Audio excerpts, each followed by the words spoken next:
जरा सोचिए, क्या हो अगर मन की शांति, सच्ची खुशी और वो ज्ञान जिसकी हमें तलाश रहती है, ये सब कुछ एक ही जगह पर, एक ही दुकान पर मिल जाए। आज हम एक ऐसे ही गहरे आध्यात्मिक विचार को समझने वाले हैं जो बात करता है पिता की एक अद्भुत दुकान की। चलिए पता लगाते हैं कि इस दुकान में आखिर ऐसा क्या खास है। तो इस पूरे विचार की जो नींव है ना, वो इसी एक लाइन में छिपी है। मीठे बच्चे, बाप की ये वंडरफुल हट्टी है। अब ये जो वंडरफुल दुकान है, ये कोई कल्पना नहीं है। असल में ये एक बहुत ही गहरा आध्यात्मिक रूपक है। तो चलिए इस रूपक को खोलकर देखते हैं और समझते हैं कि इसकी अलमारियों में आखिर है क्या। तो सवाल यही है, क्या हो अगर जीवन के वो सारे असली खजाने, शांति, खुशी, पवित्रता, सब एक ही जगह मिल जाएं। ये जो विचार है, ये हमें एक ऐसी ही जगह की यात्रा पर ले जाता है, एक ऐसी जगह जहां ये सब कुछ मौजूद है। लेकिन कमाल की बात यह है कि इसकी कीमत पैसे से नहीं चुकाई जाती। तो चलिए अब इस अनोखी दुकान के दरवाजे से अंदर कदम रखते हैं।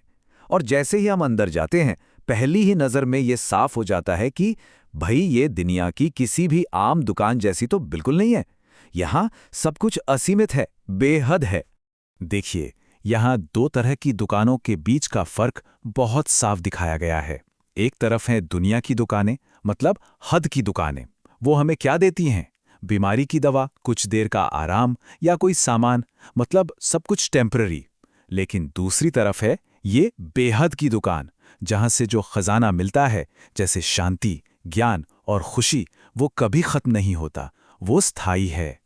अच्छा, तो फिर सवाल ये उठता है कि इतनी खास, इतनी दिव्य दुकान का मालिक आखिर है कौन? कौन है जो ये सारे अनमोल खजाने बांट रहा है? तो जवाब ये है कि इस दुकान का मालिक कोई और नहीं बल्कि पिता है। और देखिए, खास बात यह है कि वो सिर्फ एक दुकानदार नहीं है, वो तो खुद ही वो सागर हैं, वो सोर्स हैं जहां से ज्ञान, शांति और पवित्रता के ये सारे खजाने निकल रहे हैं। और जरा उनकी गुणों की लिस्ट तो देखिए। वो सिर्फ जानकार नहीं हैं, वो ज्ञान के सागर हैं। सिर्फ शांत नहीं, शांति के सागर हैं। और तो और उन्हें पतित पावन भी कहा गया है, मतलब जो अपवित्र को भी पवित्र बना दे। इसका सीधा सा मतलब ये है कि उनका खजाना, उनका भंडार कभी खाली हो ही नहीं सकता, चाहे उसमें से कोई कितना भी ले ले। अब आता है इस पूरी बात का सबसे दिलचस्प मोड़। पता है क्या? इस दुकान में जो आते हैं वो असल में ग्राहक हैं ही नहीं, उनका उस दुकानदार के साथ रिश्ता कुछ और ही है, कुछ बहुत ही गहरा। मतलब ये कोई लेन देन या सौदा नहीं है, ये तो एक विरासत है, एक इनहेरिटेंस है। जो भी इस दुकान में आते हैं वो कुछ खरीदने नहीं आते, बल्कि वो लेने आते हैं जो पहले से ही उनका हक है। वो ग्राहक नहीं, बल्कि उस पिता के बच्चे हैं, उसके वारिस हैं। लेकिन यहीं पर एक बहुत बड़ा सवाल खड़ा हो जाता है। अगर हम सब इतने बड़े खजाने के वारिस हैं, तो फिर ये विरासत हमसे खो कैसे गई? ऐसा क्या हुआ कि हम मालिक से एक तरह से भिखारी बन गए? तो इसका जवाब छिपा है समय के एक चक्र में। एक ऐसा चक्र जिसे भाग्य का चक्र कहा गया है। ये वही चक्र है जो हमें बुलंदी से धीरे धीरे नीचे ले आया, और इसी सफर में हमारी वो विरासत कहीं खो गई। और ये उतार चढ़ाव ना बड़ा दिलचस्प है। देखिए, सतयुग में आत्मा 16 कला संपूर्ण थी, मतलब हर गुण से भरी हुई। फिर त्रेता युग में थोड़ी सी गिरावट आई, द्वापर युग में कहानी में रावण यानी कि विकारों का प्रवेश हुआ और हमारा सुख जैसे छिन सा गया। और फिर कलयुग आते आते हालत ये हो गई कि आत्मा आध्यात्मिक रूप से बिल्कुल कंगाल, दिवालिया हो गई।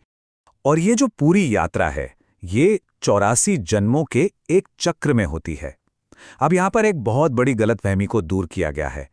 ये 84 लाख जन्मों का कोई अंतहीन चक्र नहीं है, बल्कि ये सिर्फ 84 जन्मों की एक निश्चित, एक फिक्स यात्रा है। और यही ज्ञान इस पूरी यात्रा को समझने और पूरा करने लायक बनाता है। तो क्या इसका मतलब यह है कि हम हमेशा के लिए कंगाल हो गए? नहीं, बिल्कुल नहीं। अच्छी बात यह है कि हमें इस खोए हुए खजाने को फिर से पाने का रास्ता भी बताया गया है। और रास्ता बहुत सीधा सा है, बस 3 कदम। पहला, उस पिता को यानी अपने असली सोर्स को याद करना।